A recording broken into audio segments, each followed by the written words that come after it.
Going back to the characters, my two favorite were Zofu and Azame. Zofu was way more badass than Jubei. It's like the difference between L and Light, L being Zofu in this case. Although it's said Zofu is equal to Jubei, I think he's more powerful. You see, he has this parasite in his stomach that he wants to get rid of. It only comes out to defend him only when his life is in danger, and he is consciously aware of it. So he often goes easy on his opponents, as is seen in the previous fight when he was protecting Shigure. So the parasite will show up, and he has a chance of killing it by cutting it off. When he does get rid of it with the help of Jubei, he can fight him without pulling any punches. Just then, bam, he dies. It turns out he's the parasite, and the thing inside of him was the host, if that's even possible. Coincidence? Me thinks not. This was done on purpose because he would have kicked Jubei's ass. Why couldn't they have the fight? It would have been freaking awesome. Oh well. This episode, which was episode 9 if I remember correctly, left me with a lot of unanswered questions. For instance, in a previous episode, there was a woman who sought revenge on Jubei because she believes he killed her husband, because the guy who killed him pulled out his sword from the sheath at an inhuman speed. Jubei says, and I quote, "It was someone else," but then goes on to say, "How should I know how many people I've killed? I guess he's killed too many to count, or he just doesn't care." This is but one instance of him contradicting himself. It's like one moment he's the noble hero, and the next he's a cold-hearted sellout. Back to the point. So if it wasn't Jubei, was it Zofu who killed her husband? I don't know, just a thought. They never cleared things up. I mean, how did Zofu have the same ability as Jubei in the first place? Don't all the characters have different powers? I was completely confused on this and another thing. You know how Zofu threatens to kill Shigure after she was being a whiny bitch? Quick side note, Shigure is so annoying that her own people who even worship her and protect her want to kill her. Okay, end of side note. And you see him cut down the tree she backed into and it cuts away from the scene? You think she's dead, right? He, being Zofu, even says, "I chopped her into pieces." Well, after the fight, she just crawls out of a hole in the wall, all concerned, asking if he's dead. I don't know about you, but if someone tried to kill me, I wouldn't give a shit if they died. So, how'd she get from the tree to the wall? Was she helping him? That's awfully nice of her to pretend she's dead, to take Jubei, someone she owes her life to, into finding Zofu, a guy trying to kill him and threatened to kill her.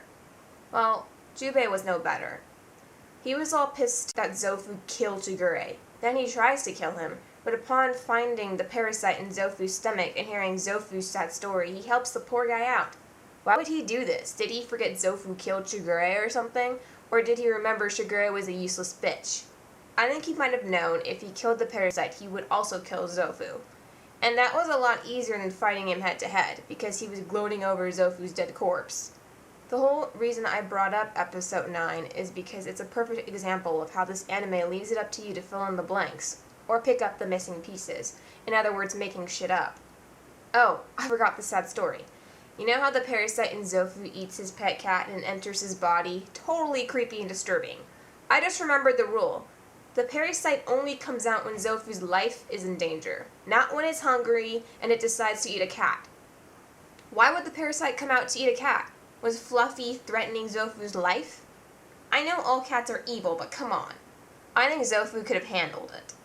The whole cat incident was just being disturbing for disturbing's sake. Luckily, most of the violence and disturbing incidents in the anime were justified. My next favorite character is Azame. She was beautiful and totally badass. She reminded me of Poison Ivy, another one of my favorite characters. I feel bad for her though because she was always either raped or sexually abused. I have a huge problem with women in this anime. Although not entirely useless like Shigure, they're portrayed most of the time as crazy bitches. Even Azame a bit, when she kills an innocent specter and acts like a shrew. It's like, can't there be a middle ground?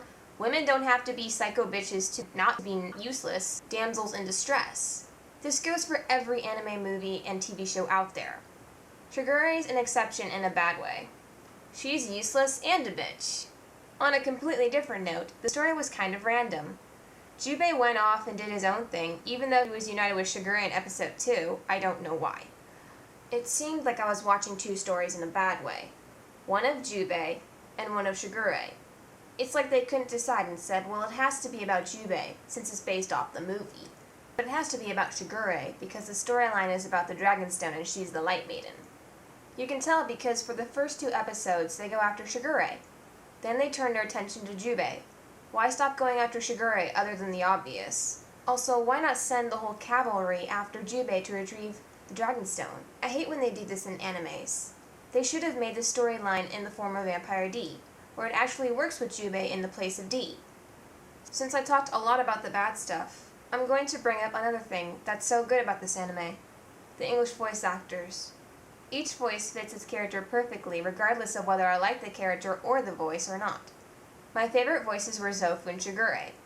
Zofu sounded kind of like Kakashi. If you haven't noticed, this is not a review of Ninja Scroll, this is an analysis. I plan to do an analysis separate from any review I do, because I find it really annoying when I look up a review after I've seen something to see what people thought about it, and I can never find anything. I have to look up analysis, and there's usually nothing on that either. Someone did analysis of Spirited Away, actually, but I didn't agree with some of the things he said.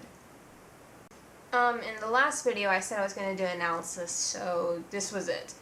I planned to do this before. I always write a review first of an anime, and then I write an analysis of it. That's about it. Sorry I talked for so long. There's so much to talk about.